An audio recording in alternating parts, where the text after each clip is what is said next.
Graça e paz, igreja. Louvado seja o nome do nosso Deus por esse domingo que Ele concedeu mais uma vez a nós, nos dando a chance de adorarmos o Seu nome, de buscarmos a Sua presença, de ouvirmos a Sua voz, como tivemos a oportunidade pela manhã. E assim como foi pedido, eu espero que o nosso Deus, então, mais uma vez, Ele fale conosco, que possamos ouvir a voz do Senhor, que seja o Espírito dEle a falar conosco, que não seja uma mensagem, uma palavra baseada em sabedoria humana, porque isso não alimenta a igreja, mas que seja uma palavra baseada nas Sagradas Escrituras e que seja o Espírito Santo a falar aos nossos corações. Então vamos orar mais uma vez nesse momento? Pai, muito obrigado, Senhor, por Tua presença no nosso meio. Eu creio sim, Senhor, que Tu estás conosco, que o Senhor já ministrou aos nossos corações através dos louvores entoados, através da leitura bíblica.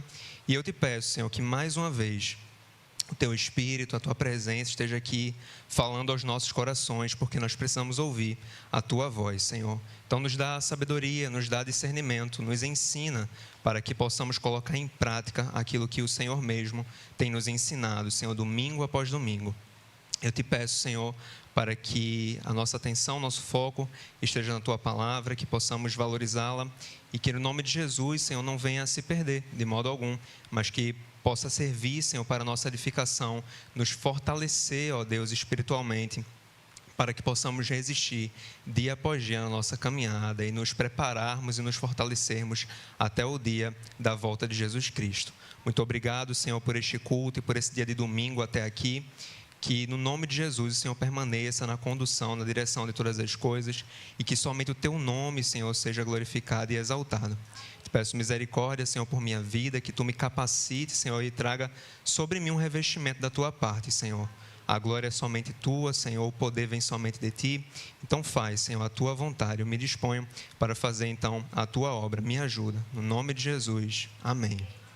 Amém, irmãos. Eu convido vocês a abrirem a palavra do Senhor no livro dos Juízes, no capítulo 6.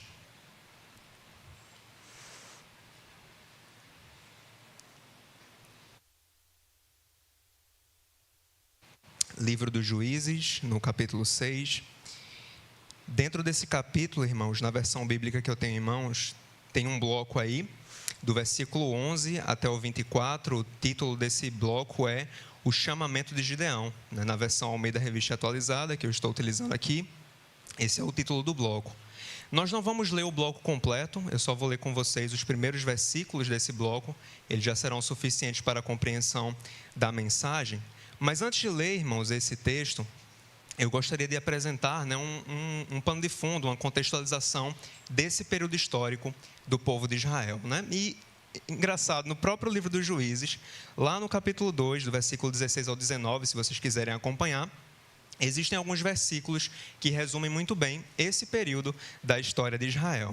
Juízes 2, do 16 ao 19, a palavra do Senhor nos diz assim: Então o Senhor suscitou juízes que os livraram, no caso, os livraram, ali os israelitas, das mãos dos que os atacavam e roubavam. Mas eles, os israelitas, não obedeceram aos seus juízes.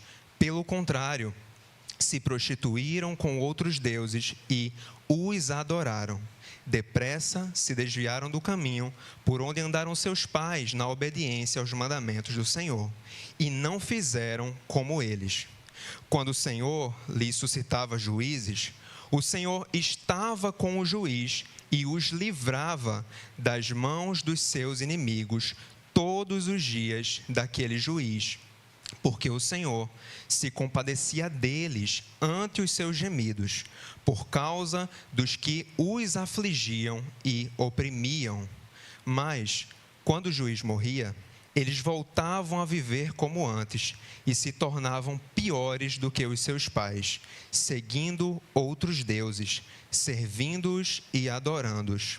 Não abandonavam nenhuma das suas práticas, nem a sua obstinação. Aqui, irmãos, o povo de Israel já havia há muitos anos saído da terra do Egito, daquele contexto de escravidão.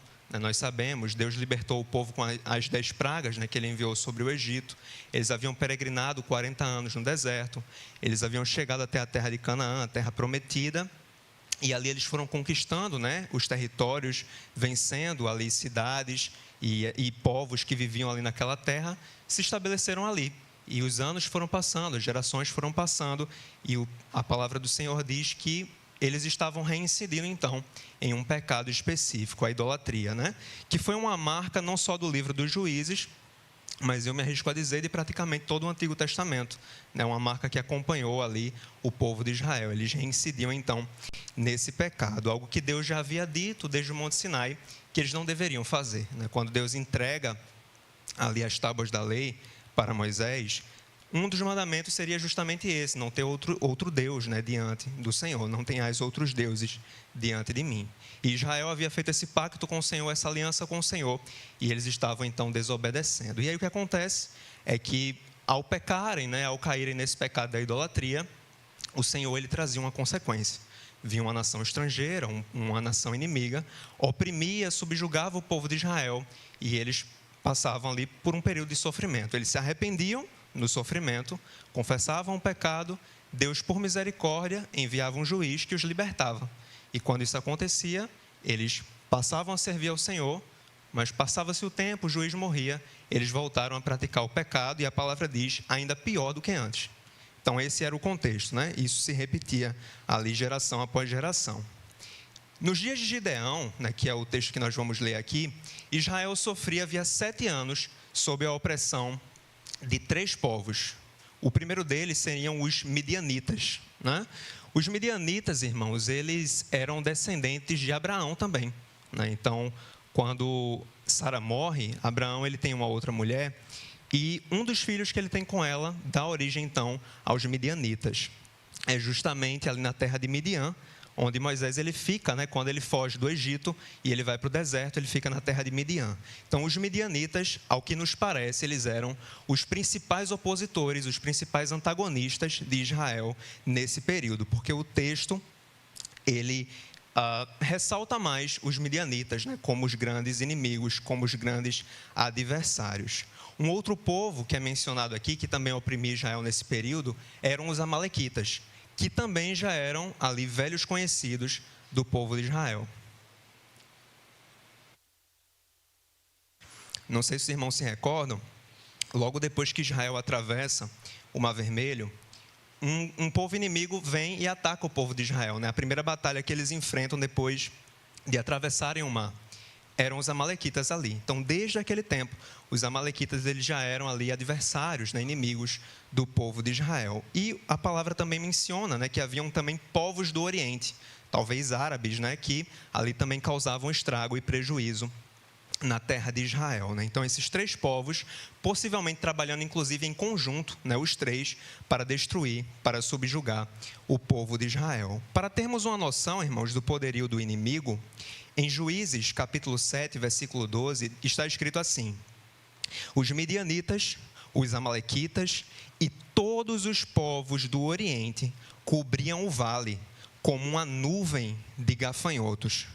Os camelos deles eram uma multidão inumerável, como a areia que está na praia do mar. A palavra vai dizer, irmãos, no capítulo 6, que por causa dos midianitas, a palavra geralmente vai mencionar mais os midianitas. Eles, como eu disse, né, eles ficam mais em evidência. Talvez fossem o povo mais forte, então, nesse contexto. Por causa dos midianitas, os israelitas eles fizeram para si covas nos montes, também cavernas e fortificações, para se esconderem, para se protegerem dos midianitas. Tamanho era o medo que eles tinham. Ainda no capítulo 6, a palavra diz que sempre que Israel semeava alguma coisa, esses 3 povos, eles vinham e destruíam totalmente aquilo que estava sendo produzido. Então, vamos supor que eles semeassem o trigo, antes que chegasse o tempo da colheita, antes que eles pudessem usufruir do fruto da terra, daquilo que eles plantavam, esses 3 povos vinham e devastavam completamente aquilo que foi semeado, né?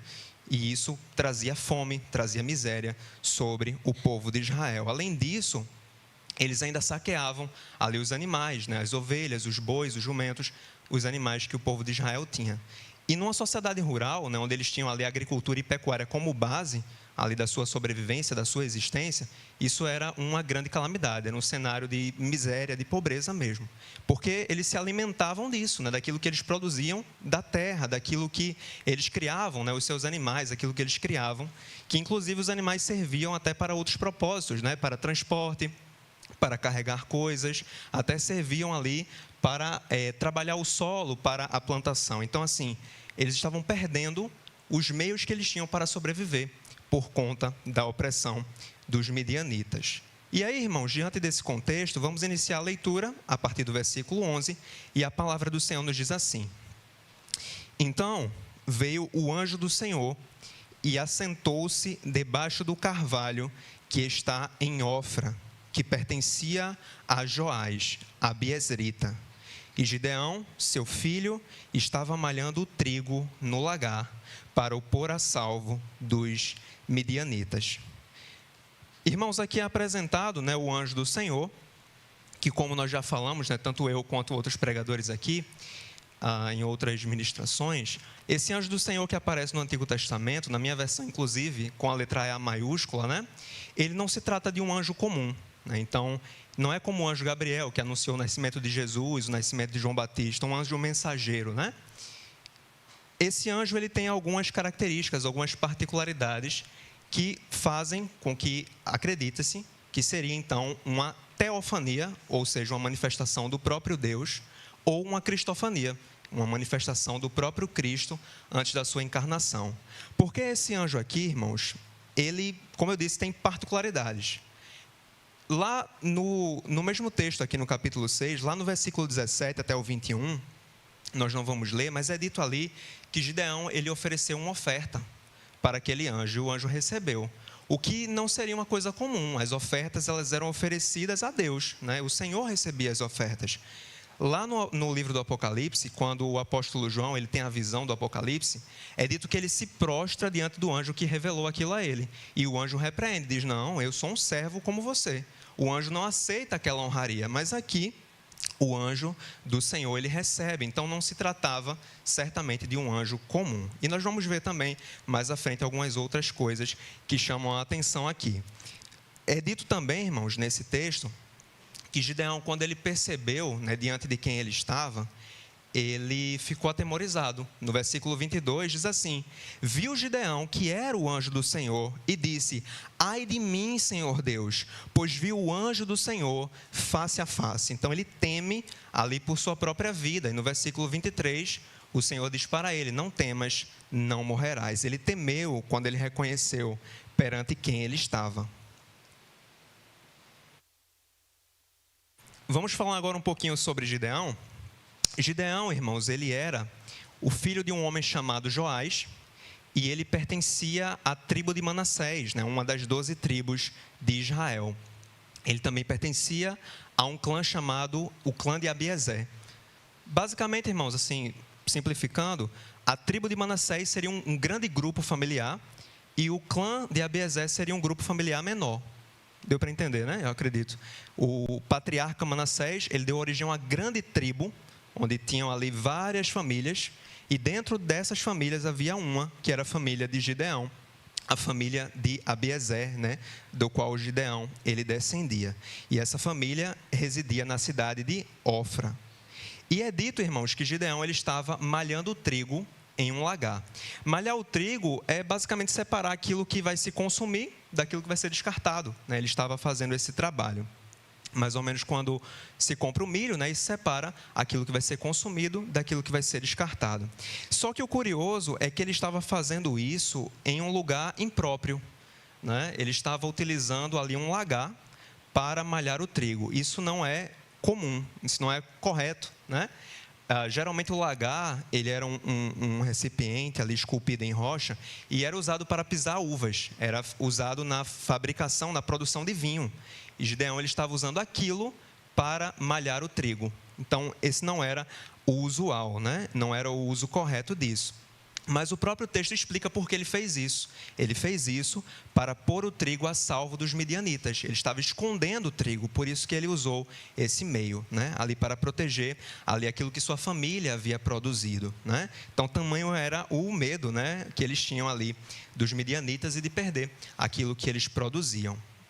A título de curiosidade, irmãos, o trigo, ele geralmente era malhado num lugar chamado eira, que ficava num espaço aberto, onde inclusive a palha podia ser levada pelo vento. Prosseguindo então, versículo 12 e 13, a palavra diz assim: Então o anjo do Senhor lhe apareceu, apareceu a Gideão, e lhe disse: O Senhor é contigo, homem valente. Respondeu-lhe Gideão: Ai, Senhor meu, se o Senhor é conosco, por que nos sobreveio tudo isto? E que é feito de todas as suas maravilhas que nossos pais nos contaram, dizendo: Não nos fez o Senhor subir do Egito? Porém agora o Senhor nos desamparou e nos entregou nas mãos dos midianitas. Novamente, né, irmãos? Os midianitas sempre colocados em evidência aí. Mas aqui nós vemos que diante da abordagem do anjo do Senhor, quando o anjo do Senhor se apresenta a Gideão e diz, o Senhor é contigo, homem valente, ele apresenta dois questionamentos. O primeiro é, por que nos sobreveio tudo isso? Ele pergunta isso ali ao anjo do Senhor, que apareceu a ele.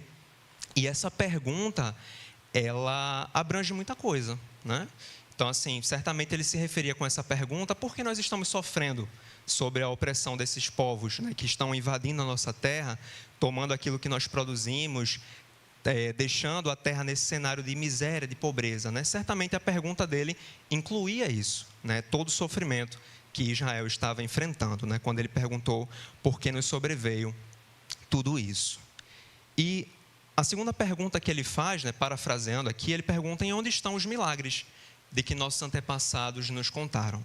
Ele pergunta assim, o que é feito das suas maravilhas que os nossos pais nos contaram? Não nos fez o Senhor sair do Egito? Então ele pergunta, e os milagres que os nossos pais, que os nossos antepassados nos contaram? Então Gideão, irmãos, ao que nos parece, ele nunca havia visto até aqui nenhum tipo de milagre da parte do Senhor, mas ele conhecia as histórias, Ele deixa isso muito claro. Os nossos pais nos contaram dos milagres que o Senhor fez quando libertou ali o povo de Israel do Egito. Então ele conhecia as histórias certamente, de um Deus que com mão poderosa libertou o seu povo ali da escravidão no Egito, enviando aquelas 10 pragas, que durante 40 anos o sustentou no deserto, ali abrindo o mar vermelho para que o povo de Israel atravessasse a pés enxutos, alimentando o povo com maná, provendo água da rocha, enviando codornizes, transformando uma água que não era própria para o consumo numa água potável. Além disso, protegendo o povo com uma coluna de fogo, uma coluna de nuvem, permitindo que suas roupas não se desgastassem, as vestes ali se mantivessem durante muito tempo, os pés não inchassem e por aí vai. Além disso, tudo que Deus possibilitou, quando eles chegaram na terra de Canaã e eles foram conquistando as cidades, como a própria cidade de Jericó, que depois de rodeada 7 dias, as suas muralhas ruíram. Então Gideão, ele certamente conhecia essas histórias, Embora ele não tivesse testemunhado, ele conhecia. Então ele pergunta a Deus o que é feito, desses milagres. É como se ele estivesse perguntando, poxa, no passado o Senhor interviu, No passado o Senhor fez esses milagres, esses sinais, deu vitória, ao povo, por que não agora? Por que não aqui? Basicamente isso que ele pergunta, em outras palavras. E aí depois de fazer esses dois questionamentos, Gideão, ele traz uma constatação, ele afirma, ele diz assim, o Senhor nos desamparou. Em algumas versões, o Senhor nos abandonou, e ele diz, e nos entregou nas mãos dos midianitas. Ele conclui isso, ele afirma isso. E aqui, irmãos, tem uma coisa bem interessante, assim, um detalhe, talvez lendo uma vez só, não dê para perceber, mas é um detalhe interessante, é no mínimo curioso. Quando o anjo do Senhor aparece a Gideão, ele diz assim, o Senhor é contigo. Mas quando Gideão ele responde, ele diz, se o Senhor é conosco. Ele muda um pouco o sentido da palavra, Quando o anjo do Senhor aparece, ele não diz o Senhor é convosco, se referindo ao povo de Israel. A mensagem dele é direcionada, é personalizada para Gideão, o Senhor é contigo. E aí, quando ele responde, ele diz: se o Senhor é conosco, por que nos sobreveio tudo isso? Então, ele muda um pouco o sentido daquilo que o anjo do Senhor havia dito, e ele ainda põe em dúvida o favor do Senhor sobre o povo de Israel. Quando ele pergunta: se o Senhor é mesmo conosco, por que nos sobreveio tudo isso? E ele ainda ali meio que titubeia quanto aos sinais que o Senhor havia feito, as maravilhas que o Senhor havia feito ali no passado, né? Ele meio que: o que aconteceu com aquelas maravilhas, com o Deus que fazia os milagres? Por que não faz agora, né? É basicamente essa ideia que ele apresenta. Aqui, irmãos, é bem provável que Gideão, né, ele não soubesse que estava diante do anjo do Senhor, né? Ele não soubesse diante de quem ele estava, né? Como eu disse, quando ele toma conhecimento disso, lá no versículo 22, no final do texto, ele se assusta, né? Ele fica atemorizado. Aqui, certamente ele não sabia, talvez ele pensasse que fosse um profeta, por exemplo, né? Nessa época dos juízes, o Senhor já enviava profetas para falar ao povo de Israel em seu nome. Inclusive, isso aconteceu aqui no capítulo 6, do versículo 7 até o 10, quando o povo de Israel começa a sofrer sob a opressão dos midianitas e eles clamam a Deus, o Senhor envia um profeta e o profeta explica porque eles estavam passando por aquilo. Deus diz: olha, eu disse, não sirvam outros deuses. Vocês serviram, então, eis aí a consequência, né? Inclusive, isso responde à pergunta de Gideão, quando ele perguntou ao anjo do Senhor: por que nos sobreveio tudo isso? O profeta já havia falado, em nome do Senhor, que aquilo havia acontecido por conta do pecado daquele povo. Tá bom, irmãos? E aí, curiosamente, o Senhor ele não procura responder às dúvidas de Gideão. Ele não procura responder. Gideão ele fez alguns questionamentos, como nós vimos, mas no versículo 14, o Senhor ele segue falando e diz assim, ó: então se virou o Senhor para ele, né, para Gideão, e disse: vai nessa tua força e livra Israel das mãos dos midianitas. Porventura não te enviei eu? Então aqui, irmãos, não sei se perceberam, esse personagem ele não é mais chamado de anjo, né? Aqui ele é chamado só de Senhor, né? Então aqui já fica muito evidente que realmente não se tratava de um anjo comum. Ele é chamado aí de Senhor e ele envia ali a Gideão para libertar o povo de Israel. Novamente aqui, o povo que é mencionado com mais evidência, os midianitas, né? Isso se repete ao longo do texto inteiro. Mas aí, irmãos, vamos ver qual foi a resposta de Gideão, versículo 15. E ele lhe disse, né? Disse ao Senhor: ai, Senhor meu, com que livrarei Israel? Eis que a minha família é a mais pobre em Manassés, e eu, o menor, na casa de meu pai. Então, diante, né, dessa ordem que o Senhor deu a ele, desse chamado que o Senhor lhe fez para libertar o povo de Israel, ele apresenta mais um questionamento. Ele pergunta: com que livrarei Israel? Né? E novamente, irmãos, essa pergunta que ele faz, ela tem uma gama de significados, né? Então, certamente, poderia ser que ele estivesse se referindo a tudo isso que eu vou falar agora. Ele podia perguntar: com que exército eu vou livrar Israel? Ele não era um soldado, ele não era um general, ele era um camponês, ele estava malhando trigo ali. Era um homem simples, né? Ele não tinha ali autoridade, ele não tinha poder, ele não era um rei para convocar o povo de Israel para ir à batalha. Era um homem simples. Ele mesmo chega a declarar, né, que sua família não só era pobre, mas era a mais pobre de toda a tribo a qual ele pertencia. Então era uma situação muito difícil. Ele declara que ele ainda era o irmão mais novo dentro da casa do seu pai. Eu sou o menor da casa do meu pai. Então, que influência, né, que autoridade ele teria, né, que recurso ele teria para mobilizar uma guerra contra os midianitas, que, como nós vimos, era um povo muito poderoso, né? É dito que os exércitos que eles tinham, junto ali com os amalequitas, com os povos do Oriente, era uma multidão que a palavra compara como uma nuvem de gafanhotos. E os camelos que eles tinham são comparados ali com a areia do mar, né? Que não se podia contar, né? Então, uma multidão inumerável, né? E como é que Gideão, então, ele faria alguma coisa contra isso, né? Ele conhecia o tamanho do problema, o tamanho da adversidade. E ele apresenta, né, como eu disse, essas duas justificativas. Sua família era mais pobre na tribo de Manassés e ele mesmo era o menor na casa do seu pai. Irmãos, o restante da história, eu julgo dizer que todos nós conhecemos, né, o restante da história, o que aconteceu depois disso. Gideão, ali orientado por Deus, com 300 homens, ele conseguiu uma vitória assim, surpreendente, né, miraculosa mesmo, sobrenatural, contra os midianitas, usando assim uma estratégia, no mínimo inusitada, né, contra esse exército tão poderoso, e o Senhor concedeu a ele uma grande vitória. Mas, irmãos, vamos fingir por um momento que nós não conhecemos o restante da história. Vamos fingir que o que nós conhecemos sobre esse episódio é o que nós lemos aqui, Juízes 6, do 11 até o 15. Até aqui, qual foi a demonstração de força e valentia por parte de Gideão?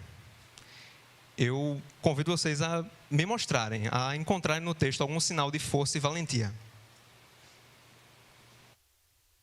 Porque eu li e reli, irmãos, esse texto, eu não encontrei nenhum sinal de força e valentia. E por que eu estou perguntando isso? Porque quando o Senhor o chama, lá no versículo 12, o Senhor diz, homem valente. E lá no versículo 14, quando o Senhor o envia, o Senhor diz, vai nessa tua força. Mas eu pergunto, que valentia e que força? Porque eu não vi, em momento algum do texto, nenhum sinal ali por parte de Gideão, que ele fosse um homem valente, um homem de força. Eu não encontrei, irmãos. Tudo o que eu vi, até aquele momento, até esse episódio aqui, foi um homem relutante e cheio de dúvidas. O que eu vi foi isso. Eu acredito que vocês vão concordar comigo. Quando o Senhor ali fala com ele, né, ele começa ali a relutar, né, ele reluta, ele diz, eu sou o menor da casa do meu pai, né, eu faço parte da tribo ali da família, né, a minha família é mais pobre, da tribo de Manassés. Então ele apresenta ali uma certa relutância e dúvidas, né, questionamentos. Ele chega a dizer, com que livraria Israel? Se o Senhor é conosco, por que nos sobreveio tudo isso? O que é feito das tuas maravilhas? Né? Ele começa a questionar, a relutar. Né? Então, eu não enxergo no texto, né, até aqui, um homem valente, um homem de força. Eu não enxergo. Mas foi assim que o Senhor o tratou. E aí, irmãos, vem o versículo 16, que é a conclusão, o último versículo que nós vamos ler. Tornou-lhe o Senhor, já que eu estou contigo, ferirás os midianitas, como se fossem um só homem. Então, irmãos, percebam novamente, né, ele não é mais chamado aqui de anjo, mas sim de Senhor. E aqui o Senhor, né, ele não contradiz aquilo que Gideão havia dito. Gideão disse, olha, eu sou o menor da casa do meu pai, a minha família é a mais pobre da minha tribo, e o Senhor não perde tempo contradizendo isso. Certamente era verdade aquilo que Gideão ele estava dizendo. Não era ali uma invenção, era de fato uma verdade, né? E o Senhor ali não perde tempo contradizendo ou tentando convencer Gideão do contrário, nem nada do tipo. O Senhor apenas diz aquilo que ele já havia dito no início. No versículo 12, ele disse, o Senhor é contigo. Aqui ele diz, eu estou contigo, né? Muda um pouco o sentido, mas ali a essência é a mesma, né? Daquilo que o Senhor disse para ele. O fato, irmãos, é que a presença do Senhor, ela garantiria a vitória, apesar de qualquer limitação, apesar de qualquer dificuldade, né? Ainda que o inimigo, né, o tamanho do inimigo, a força do inimigo fosse consideravelmente maior, né, consideravelmente maior, o Senhor ele declara, olha, porque eu estou contigo, você vai ferir os midianitas como se fossem um só homem.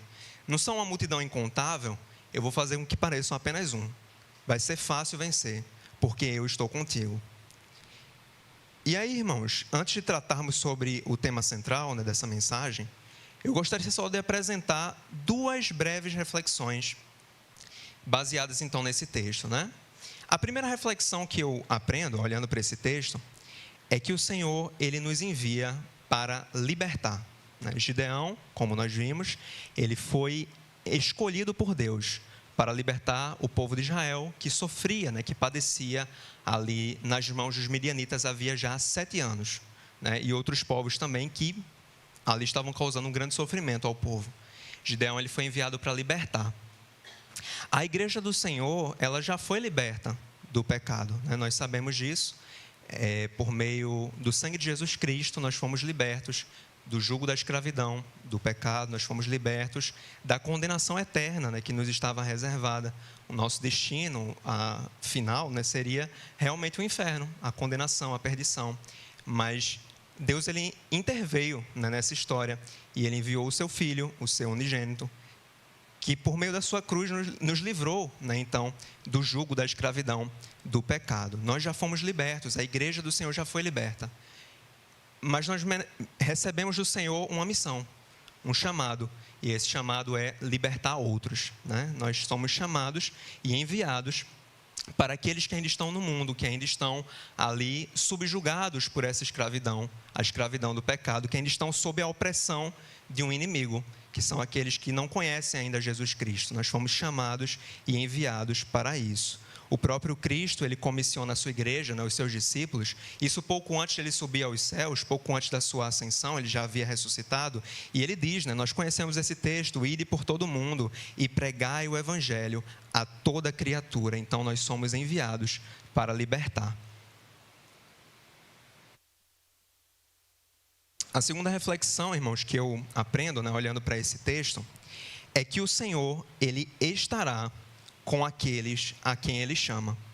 E nós podemos ver isso ao longo de toda a narrativa bíblica, irmãos? Todos aqueles que o Senhor escolheu, chamou, todos aqueles que ele vocacionou, o Senhor esteve com eles, O Senhor foi ali fiel à sua palavra, quando ele ali os chamou, e muitas vezes ele disse, eu serei contigo, eu sou contigo, Muitas vezes o Senhor ele usou palavras desse tipo. O próprio Moisés, que eu já citei aqui, inclusive, quando ele estava no deserto, na terra de Midian, ele viu ali uma sarça ardente, Nós conhecemos a história, e o Senhor ali fala com Moisés do meio daquela sarça e o envia para libertar o povo de Israel. Parecido com o que aconteceu aqui com Gideão, mas naquele contexto era libertar o povo da escravidão no Egito.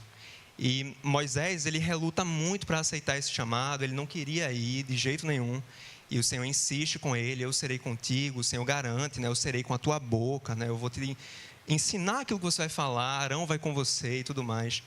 Moisés, ele aceita, E de fato o Senhor esteve com Moisés ao longo do seu ministério. Não foi um ministério fácil, Ali todas as vezes que ele precisou ir diante do faraó, inclusive ele sofreu ali ameaças por parte do faraó, mas o Senhor esteve com ele, inclusive se utilizando da vida dele com sinais e prodígios, ali que o Senhor permitiu que ele realizasse. O Senhor esteve com ele durante os 40 anos que ele liderou aquele povo, um povo assim tão difícil, durante aqueles 40 anos no deserto, e Moisés ali liderou aquele povo, e o Senhor esteve com ele também naquele contexto.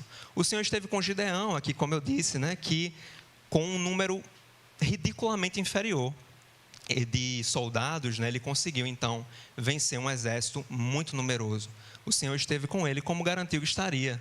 O Senhor esteve com Isaías, quando Isaías ali entrou no templo, e ele viu o trono de Deus, e o Senhor disse, a quem enviarei, quem há de ir por nós?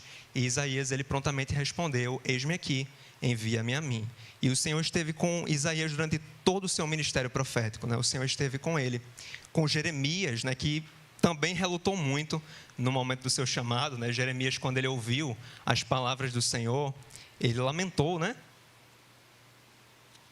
O Senhor disse para ele, antes que eu te formasse no ventre materno, eu te conheci, e antes que saísses da madre, eu te consagrei e te constituí profeta às nações. E Gideão, ele diz, Senhor, eu não sei falar, eu não passo de uma criança. Mas o Senhor diz para ele, olha, não digas, eu não passo de uma criança. A todos a quem eu te mandar, você falará, e a todos a quem eu te enviar, você irá. E ele obedeceu, e o Senhor esteve com ele. E não foi fácil, o chamado de Jeremias, porque o povo de Judá, muito parecido com esse contexto aqui, estava mergulhado numa idolatria, e o chamado de Jeremias era trazer uma mensagem que chamava a atenção daquele povo, que chamava aquele povo a um arrependimento. Mas Israel, o povo de Judá especificamente, não quis dar ouvidos à voz de Jeremias. E ali ele sofreu, ele chorou por aquele povo.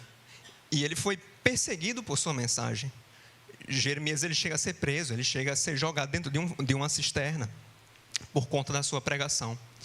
Ele sofre muito, mas o Senhor esteve com ele, até nos momentos difíceis que ele vivenciou. O Senhor esteve com o profeta Ezequiel, quando ele foi enviado para ser uma voz profética no meio dos exilados de Israel. Em dado momento ali do ministério de Ezequiel, o Senhor olha para ele e diz assim, para eles, para o povo, você não passa de alguém que canta canções de amor. Tem uma bela voz e é um bom músico. Eles ouvem a sua voz, mas eles não põem em prática aquilo que é dito. O Senhor esteve com Paulo. Paulo, que era o perseguidor da igreja, que teve um encontro com Cristo, que ali passou por uma conversão genuína. E na primeira cidade que Paulo entra, a cidade de Damasco, ali próximo do local onde ele havia se convertido, Paulo, ele já é perseguido. E as pessoas em Damasco queriam matá-lo por conta da pregação do evangelho.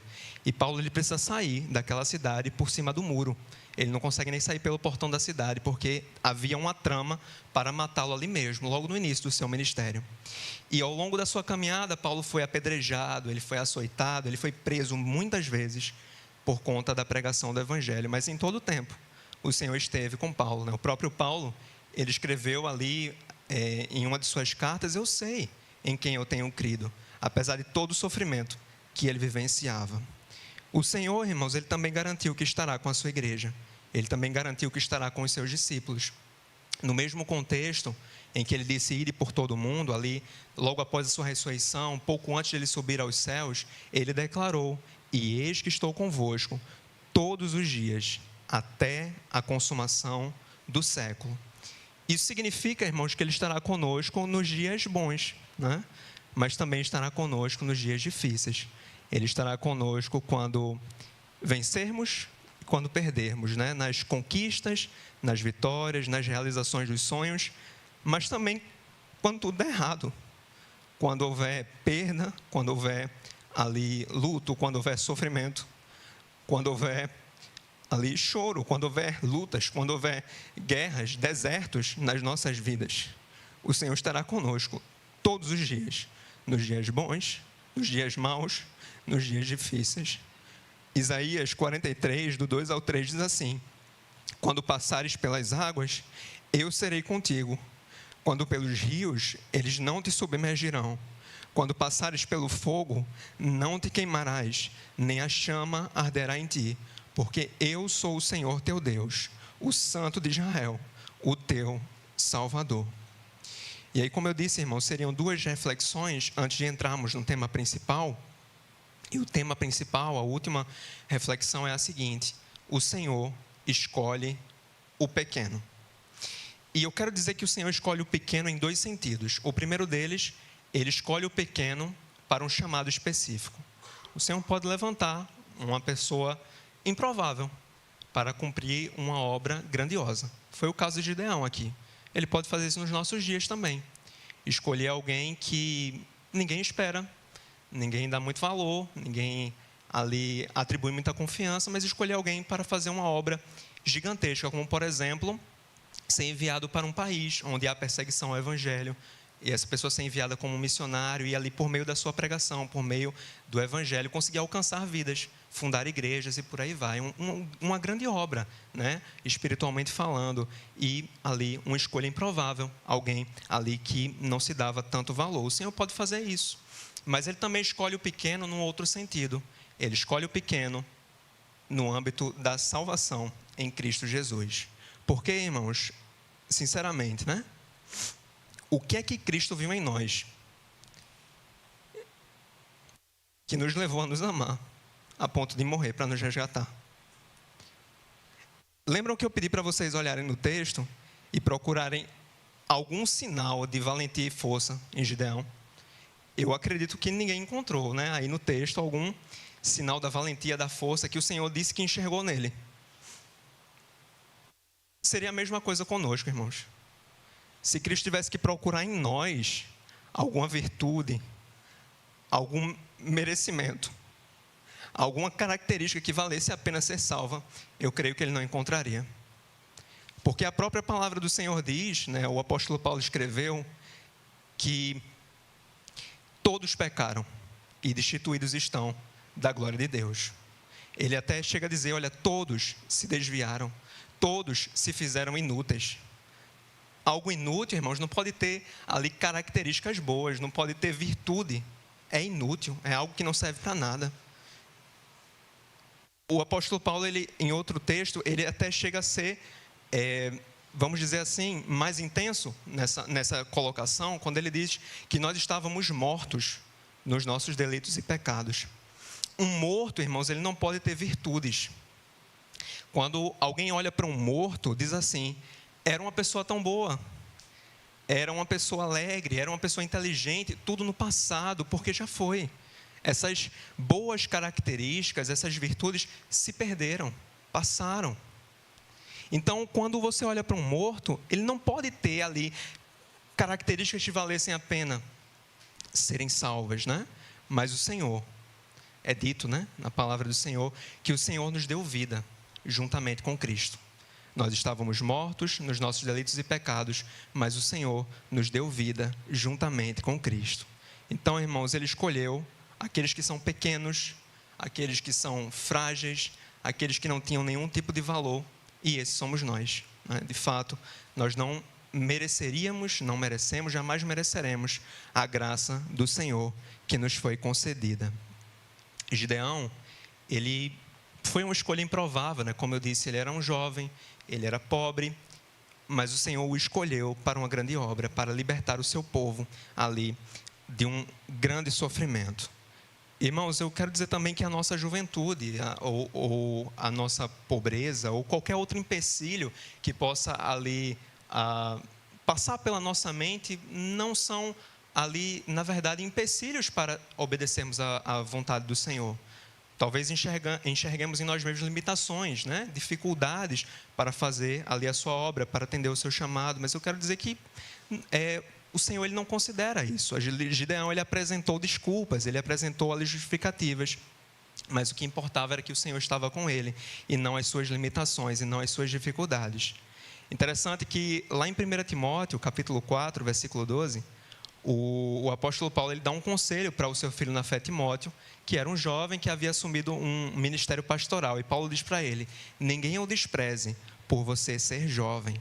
E em 1 Coríntios, capítulo 1, versículo 26, o apóstolo Paulo lhe aconselha a igreja de Corinto. Ele diz assim: irmãos, considerem a vocação de vocês. Não foram chamados muitos sábios segundo a carne, nem muitos poderosos, nem muitos de nobre nascimento. Ou seja, o Senhor, Ele não se importa com a relevância que nós temos aos olhos do mundo, com a nossa classe social. O Senhor não considera isso, Ele não se importa com isso. Quando Gideão foi escolhido, ele mesmo declara: eu sou o menor da casa do meu pai, a minha família é a mais pobre da nossa tribo. O Senhor ele não considera isso. O Senhor também não considera ali a idade como um impeditivo.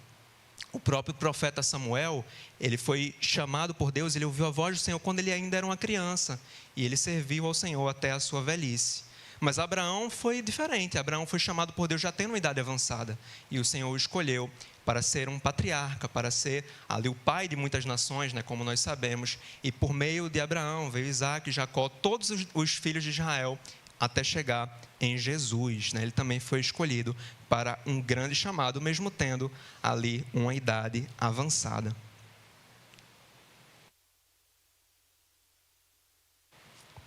De fato, irmãos, Deus escolhe os pequenos, Deus escolhe os improváveis, e isso ao longo de todo o texto bíblico, né? Podemos lembrar do exemplo de Davi. Davi, ele era também o menor da casa do seu pai, ele era o irmão mais novo.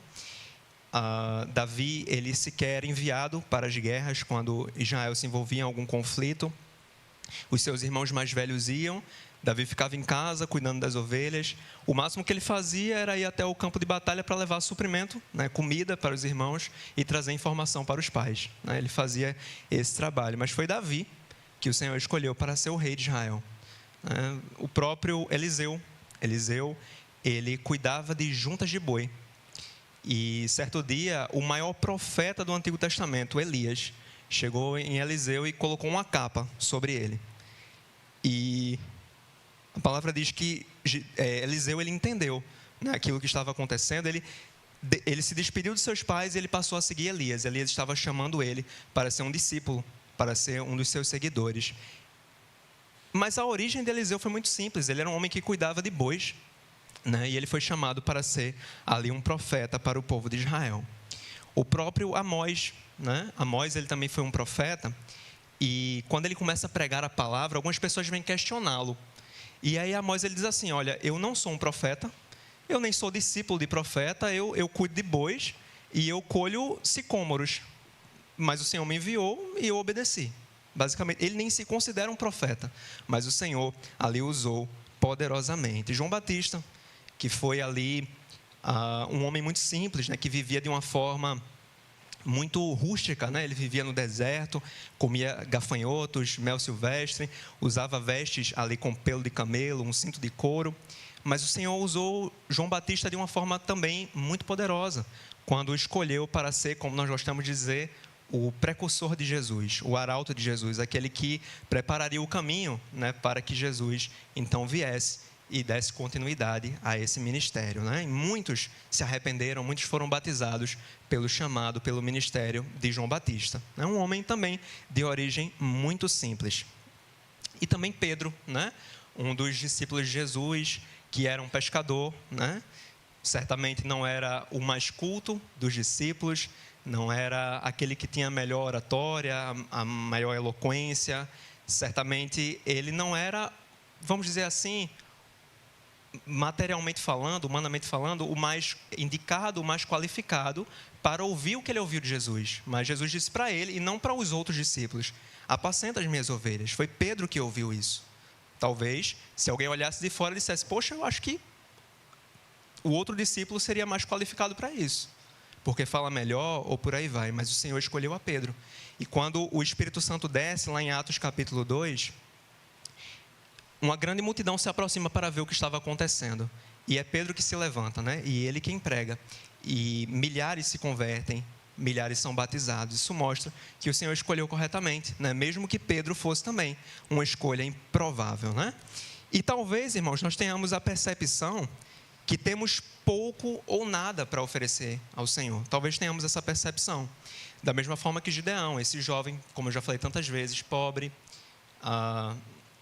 ali cheio de relutância, inseguro, né? Ali cheio de dúvidas, mas o Senhor, por sua força e não pela força de Gideão, o Senhor concedeu a ele uma grande vitória, um grande livramento para o povo de Israel. E Deus pode enxergar também em nós, irmãos, um potencial que nem nós mesmos ou outras pessoas conseguem enxergar. Ele pode nos capacitar para fazer a sua obra, para fazer a sua vontade, para glorificarmos o seu nome, né? Para edificarmos o seu reino, né? Para cumprirmos aquilo que ele nos chamou para fazer. Essa capacitação por meio do Espírito Santo dele, né? Que ele nos concedeu, que ele nos outorgou.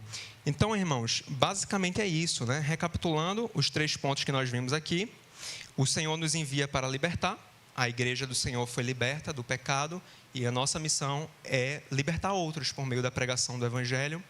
Em segundo lugar, o Senhor estará com aqueles a quem chama, e nós vimos aqui vários exemplos, e ele prometeu também que estaria conosco, com a sua igreja, com os seus discípulos. E em terceiro lugar, o Senhor escolhe o pequeno, né? Ali, tanto para um chamado específico, mas também para a salvação em Cristo Jesus. E eu creio, irmãos, que nós fomos escolhidos por ele. Então, que nós possamos agradecer ao Senhor, porque foi sim um favor imerecido.